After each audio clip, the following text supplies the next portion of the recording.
தேர்தல் ஆணையத்தின் பரிந்துரையை ஏற்று தேர்தலை ரத்து செய்து குடியரசுத் தலைவர் ராம்நாத் கோவிந்த் ஒப்புதல் வழங்கியிருக்கிறார். வேலூர் மக்களவைத் தொகுதி தேர்தல் ரத்து செய்யப்பட்டிருக்கிறது. இதுகுறித்த கூடுதல் விவரங்களை வழங்க காத்திருக்கிறார் எமது செய்தியாளர் கோபிநாத். கோபிநாத், உங்களுடைய தகவல்களை பதிவு செய்யுங்க. வணக்கம் உதயா. வேலூரில் கடந்த மாதம் இறுதியில் வருமான வரித்துறையினர் சோதனை மேற்கொண்டனர். அந்த வருமான வரித்துறை சோதனையில் தனியார் சிமெண்ட் குடோனில் பதுக்கி வைக்கப்பட்டிருந்த 11 கோடி ரூபாய்க்கும் மேல் ரொக்க பணம் பறிமுதல் செய்யப்பட்டது. அந்த பறிமுதல் செய்யப்பட்ட பணத்தில் அந்த வேலூர் தொகுதிக்கு உட்பட்ட வார்டு வாரியாக பணம் ஒதுக்கியிருப்பதாக அங்கே இருக்கக்கூடிய குறியீடுகள் தெரிவித்திருந்தன.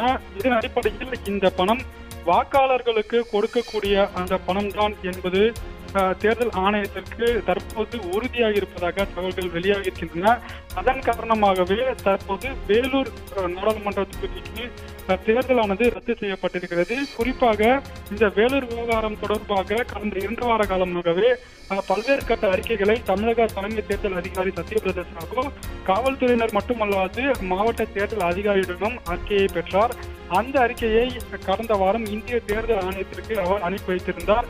இந்திய தேர்தல் ஆணையமும் பல முறை அவர்கள் இருக்கக்கூடிய சந்தேகங்களை தமிழக தலைமை தேர்தல் அதிகாரி சத்யபிரதாவுடன் கேட்டு தெளிவு பெற்ற பின்னராக இந்த வேலூர் தொகுதிக்கு மட்டும் தேர்தல் ரத்து செய்யப்பட வேண்டும் என்று குடியரசுத் தலைவருக்கு அவர்கள் ஒரு கடிதம் ஒன்றை எழுதியிருந்தார்.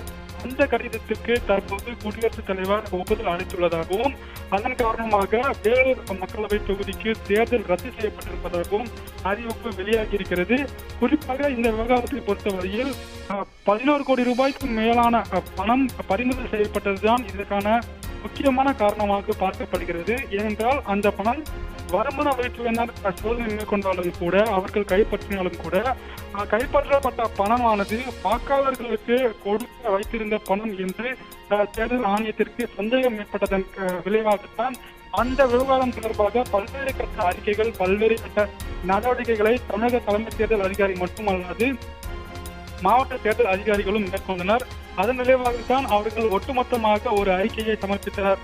அதாவது மாவட்ட தேர்தல் அதிகாரி, காவல்துறையினர் மற்றும் வருமான வரித்துறையினர் என இந்த 3 பேருடைய அந்த அறிக்கையும் தமிழக தலைமை தேர்தல் அதிகாரிக்கு அனுப்பி வைக்கப்பட்டது. அவர் இந்திய தேர்தல் ஆணையத்திற்கு அந்த அறிக்கை அனைத்துமே அனுப்பி வைத்தார். அதன் பிறகாக பல்வேறு கட்ட யோசனைகள் பல்வேறு கட்ட ஆலோசனைகளுக்கு பிறகாகத்தான் அந்த வேலூர் மக்களவை தேர்தலுக்கான அந்த தேர்தலை ரத்து செய்யப்பட வேண்டும் என்று இந்திய தேர்தல் ஆணையம் முடிவுக்கு வந்தது. அதன் பின்னராக அவர்கள் பிரதமர் மன்னிக்கவும் குடியரசுத் தலைவர் ராம்நாத் கோவிந்துக்கு அது கடிதத்தை அவர்கள் அனுப்பினர். அதன் பிறகாக அந்த கடிதத்திற்கான ஒப்புதல் தற்போது பெற்றிருக்கப்பட்டிருக்கிறது. வேலூர் மக்களவை தொகுதியானது அந்த தொகுதியில் மட்டும் தேர்தல் ரத்து செய்வதென குடியரசுத் தலைவர் ஒப்புதல் அளித்துள்ளார்.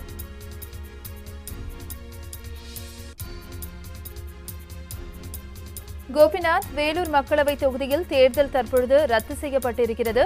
பிறகு எப்பொழுது இந்த தேர்தல் நடத்தப்பட வாய்ப்பு இருக்கிறது? இது குறித்த தகவல் ஏதேனும் தங்களிடம் இருக்கிறதா? நிச்சயமாக, அதாவது தமிழகம் முழுவதும் நாளை மறுநாள் வாக்குப்பதிவு நடைபெற இருக்கிறது. இந்த நிலையில் பணம் பறிமுதல் செய்யப்பட்டதன் காரணமாக வேலூர் மக்களவை தொகுதிக்கு மட்டும் தற்போது தேர்தல் ரத்து செய்யப்பட்டிருக்கிறது. மேலும் இந்த விவகாரம் தொடர்பாக ஏதேனும் குறிப்பிட்ட ஒரு கட்சி நபரையோ, குறிப்பாக திமுகவோ அல்லது அதிமுகவோ உள்ளிட்ட ஏதேனும் ஒரு கட்சி பிரமுகர் மீதோ அல்லது வேட்பாளர் மீதோ நடவடிக்கை எடுப்பதற்கான வாய்ப்புகள் இருக்கின்றன. குறிப்பாக அந்த பறிமுதல் செய்யப்பட்ட பணம் ஏதேனும் கட்சியை சார்ந்த வேட்பாளருக்கு சொந்தமான பணம் என்று நிரூபிக்கப்பட்டால் அவர் மீது தேர்தல் ஆணையம் நடவடிக்கை எடுக்கும். குறிப்பாக அவர் அடுத்த 5 ஆண்டுகளில் தேர்தலில் நிற்க முடியாத அளவிற்கான நடவடிக்கைகளும் கூட மேற்கொள்ளும். இந்த விவகாரத்தை பொறுத்தவரையில் அடுத்த கட்ட நடவடிக்கை என்ன எடுப்பது என்பது குறித்து தேர்தல் ஆணையம் பல்வேறு கட்ட ஆலோசனைகளை மேற்கொள்ளும். குறிப்பாக அந்த விவகாரத்தில் வேட்பாளர் மீது ஏதேனும் தவறு இருக்கும் பட்சத்தில் அவர் மீதான நடவடிக்கையை இந்திய தேர்தல் ஆணையம் எடுக்கும்.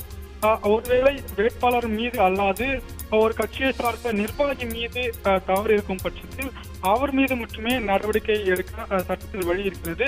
அதன் அடிப்படையில் பார்க்கும் பொழுது முதற்கட்டமாக யார் மீது தவறு இருக்கிறது, அந்த பறிமுதல் செய்யப்பட்ட பணம் யாருடைய பணம் என்பது தொடர்பான அடுத்த கட்ட நடவடிக்கைகளை இந்திய தேர்தல் ஆணையம் எடுக்கும். அதன் பிறகாகத்தான் குற்றம் யார் மீது இருக்கிறதோ அவர்கள் மீது நடவடிக்கையை எடுக்கும்.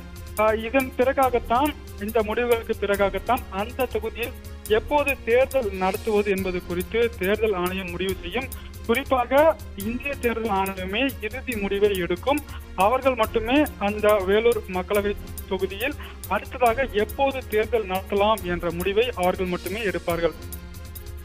கோபிநாத், வேலூர் மக்களவை தொகுதியில் திமுக சார்பில் கதிர் ஆனந்தும் அதிமுக கூட்டணியில் ஏசி சண்முகமும் போட்டியிடுகிறார்கள்.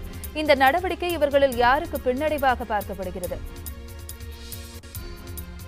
அதாவது இந்த பண பறிமுதல் விவகாரத்தை பொறுத்தவரையில் திமுக பிரமுகர் மீதுதான் வழக்கு பதிவு செய்யப்பட்டிருக்கிறது. குறிப்பாக வேலூர் வேட்பாளர் கதிரானந்த் மீதும் கூட காட்பாடி காவல் நிலையத்தில் வழக்கு பதிவு செய்யப்பட்டிருக்கிறது. அதற்கான எஃப்ஐஆரும் பதிவு செய்யப்பட்டிருக்கிறது. இந்த நிலையில் பின்னடைவாக பார்ப்பது என்றால் நிச்சயமாக இது அந்த தொகுதியை பொறுத்தவரையில் திமுகவுக்கு சற்று பின்னடைவாக பார்க்கப்படுகிறது. ஏனென்றால் அந்த வழக்கு தொடர்பாக பல்வேறு நிலைகளில் சிக்கியிருப்பவர்கள் திமுகவை சார்ந்தவர்கள் தான்.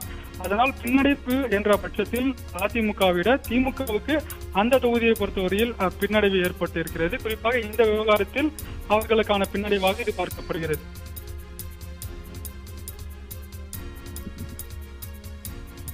கோபிநாத், தங்களுடைய விரிவான தகவல்களுக்கு நன்றி.